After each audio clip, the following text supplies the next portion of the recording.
बजे की ताजा खबरों में आपका स्वागत है। मैं हूं आपके साथ अंशिका पाठक। भोपाल में इन्वेस्टर के नाम पर 5 करोड़ की धोखाधड़ी का मामला आया है। पैसा डबल करने के नाम पर 130 लोगों से धोखाधड़ी की गई।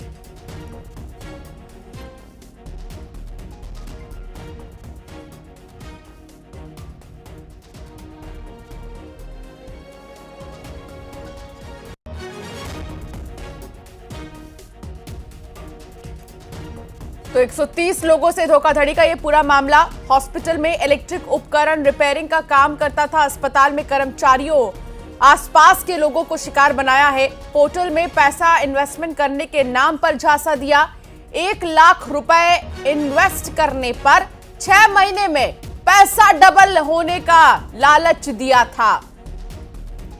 तो पैसा डबल करने के नाम पर ठगी और 130 लोग इसके शिकार बन गए। हालांकि मामला संज्ञान में आ गया है। अब इसमें जांच पड़ताल होगी कि ये कितने लोग हैं जो इस तरह की धोखाधड़ी करते हैं। 5 करोड़ की धोखाधड़ी की गई है। शैलेंद्र भदौरिया संवाददाता साथ जुड़ गए हैं। शैलेंद्र, पैसा डबल करने के नाम पर धोखाधड़ी का मामला सामने आया है। मुझे याद है वो फिल्म हेरा फेरी, जिसमें पैसा डबल करने को लेकर इसी तरह धोखाधड़ी की जाती थी और पूरे प्लानिंग प्लॉटिंग की जाती थी। बावजूद इसके अभी तक लोग नहीं समझ पाए इस तरह की धोखाधड़ी को।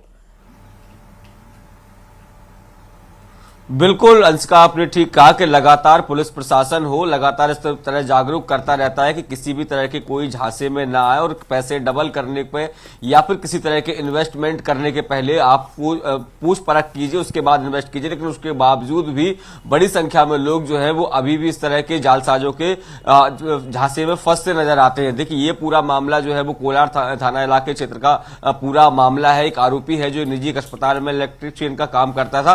वह उसने जो है लगभग राजधानी के 130 लोगों के साथ लगभग 5 करोड़ रुपए की ठगी की है। ये जब लगातार लोगों से ठगी करता रहा, उस दौरान भी लोगों ने शिकायत नहीं की थी। सभी को ये झांसा दिया गया था कि यदि आप 1 लाख रुपए इन्वेस्ट करते हैं तो 6 महीने में आपको रकम का दोगुना दिया जाएगा। बताया जा रहा है कुछ लोगों को इसने दोगुना रुपए दिया भी, ताकि इसी समाज में इसकी एक साख बन जाए कि जो ये कहता है वो ये करता है नहीं। 1 लाख के 2 लाख रुपए इसने करके दिए भी, लेकिन जब बड़ी संख्या में लोग इसके झांसे में आ गए तो फिर किसी को इसने पैसा नहीं दिया। उसके बाद इस पूरे मामले की शिकायत जो है वो भोपाल पुलिस को की गई थी। भोपाल पुलिस ने जो मुख्य आरोपी है उसको गिरफ्तार किया है। प्रारंभिक पूछताछ में 130 लोगों से ठगी होने की बात सामने आई है।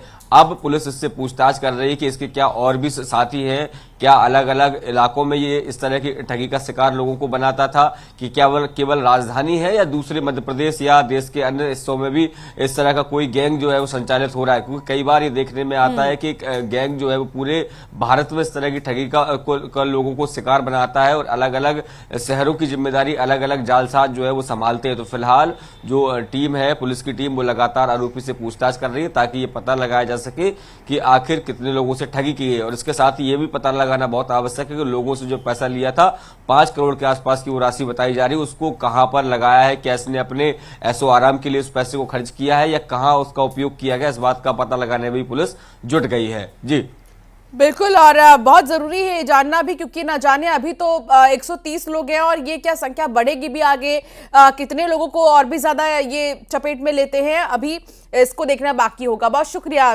शैलेंद्र जानकारी साझा करने के लिए। तो ऐसी धोखाधड़ी से बचकर रहिए, क्योंकि बहुत जरूरी है सतर्क और सावधान रहना। खबरों में आगे बढ़ेंगे और बात करेंगे दुर्ग की, जहां 40 लाख रुपए की ठगी का मामला सामने आया और वो भी CGPSC पास कराने के नाम पर ये ठगी की गई। आरोपी ने अपने दोस्त के साथ ठगी की है। पीड़ित ने दोस्त के खिलाफ FIR दर्ज करा दी है। आपको बता दें कि पद्मापुर थाना क्षेत्र का ये पूरा मामला है और 40 लाख रुपए की ठगी, वो भी CGPSC पास कराने के नाम पर की गई है। ये ठगी आरोपी ने अपने दोस्त के साथ ही ठगी कर ली। मिथिलेश संवाददाता साथ जुड़ गए हैं। मिथिलेश, क्या जानकारी आपके पास इस मामले पर?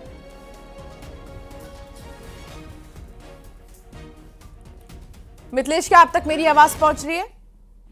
जी बिल्कुल। मिथिलेश, ये जो ठगी का मामला सामने आया है, 40 लाख की ठगी का मामला, इसमें क्या कार्रवाई की गई है? क्या ये पता चल सका है कि ये पूरी ठगी कैसे की जाती थी, कैसे ये जरिया बनाते थे ठगी का? देखिए, बताना चाहूंगा कि पूरा मामला जो है वर्ष 2022 का है। आरोपी और पीड़ित जो है परिचित के हैं। अक्सर ये आरोपी कहा करता था कि सीजीपीएससी में उसके उच्चाधिकारियों से संपर्क में है और वो कोई भी काम करवा सकता है। इसी के बाद में उन्होंने अपने विश्वास में लिया और 40 लाख रुपए पास कराने के नाम पर ले दिए। इसके बाद में जब रिजल्ट आया और देखा गया कि वो पास नहीं हुए और जब आरोपी से संपर्क करने की कोशिश की गई तो वो भी गायब मिला। धोखाधड़ी का एहसास होने के बाद में पुलिस थाने में इसकी रिपोर्ट दर्ज करवाई गई है और रिपोर्ट दर्ज करवाने के बाद में पुलिस जांच में जुट गई है। बड़े ही शातिराना अंदाज में ये इस ठगी की वारदात को अंजाम दिया गया था, क्योंकि दोस्त को ही उसने अपना निशाना बनाया था। उन पे विश्वासघात किया एक तरह से। जी, बहुत शुक्रिया जानकारी साझा करने के लिए मिथिलेश। धार में चाइनीज मांझे से फिर हादसा हुआ है और इसकी चपेट में आने से बुजुर्ग और बच्चा घायल हो गए हैं। दोनों का अस्पताल में इलाज चल रहा है। आपको बता दें कि दिगठान गांव में बुजुर्ग घायल हो गया। दशहरा मैदान में 5 साल का बच्चा भी घायल हुआ है। मकर संक्रांति के इस पर्व पर हर कोई पतंग उड़ाता है और ऐसे में चाइनीज मांझा जिसको कि बैन किया गया है, बावजूद इसके लोग इसका इस्तेमाल कर रहे हैं और आए दिन एक व्यक्ति घायल हो रहा है। अब तो 5 साल का एक बच्चा भी इसमें घायल हुआ है। संवाददाता साथ जुड़ गए हैं नवीन, बैन होने के बावजूद इसका इस्तेमाल हो रहा है। सवाल ये कि इस पर नजर क्यों नहीं पड़ रही प्रशासन की? जी हाँ, बिल्कुल बताना चाहूंगा कि ये पूरी घटना जो है बड़ी ही दुखद घटना सामने आई है। ग्राम दिगठान में जो है एक बुजुर्ग जो है चाइना डोर से गंभीर रूप से घायल हुआ है और जिसका जो है अभी धार के निजी अस्पताल में उपचार जो है वो जारी है। वहीं दूसरी घटना जो है ये दशहरा मैदान इलाके की है। यहाँ पर भी एक 5 साल का मासूम जो है चाइना डोर की चपेट में आया है और जिससे वो घायल हुआ है और उसका भी उपचार जारी है। इस पूरे मामले में चाइना डोर पर जो है प्रशासन ने प्रतिबंध लगा रखा है। कलेक्टर ने भी पिछले दिनों निर्देश जारी किए थे कि चाइना डोर का जो है क्रय और विक्रय जो है उस पर पूरी तरीके से प्रतिबंध है। बावजूद इसके जो है कुछ लोग जो है चाइना की डोर जो है वो बेच रहे हैं और चाइनीज मांझा जो है कहीं ना कहीं लोगों के लिए जानलेवा साबित हो रहा है। तो कुल मिला के कहा जा सकता है कि प्रशासन की ओर से कोई सख्त कार्रवाई नहीं होने के कारण जो है चाइना डोर और चाइना मांझा जो है ये सब मार्केट में आया और ये अभी धड़ल्ले से इसकी बिक्री हो रही है और इसी कारण से जो है इस प्रकार की घटनाएं जो है वो सामने आ रही है।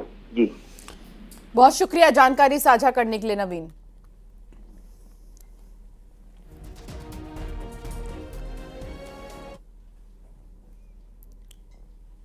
और चलिए एक नजर टॉप 50 खबरों पर।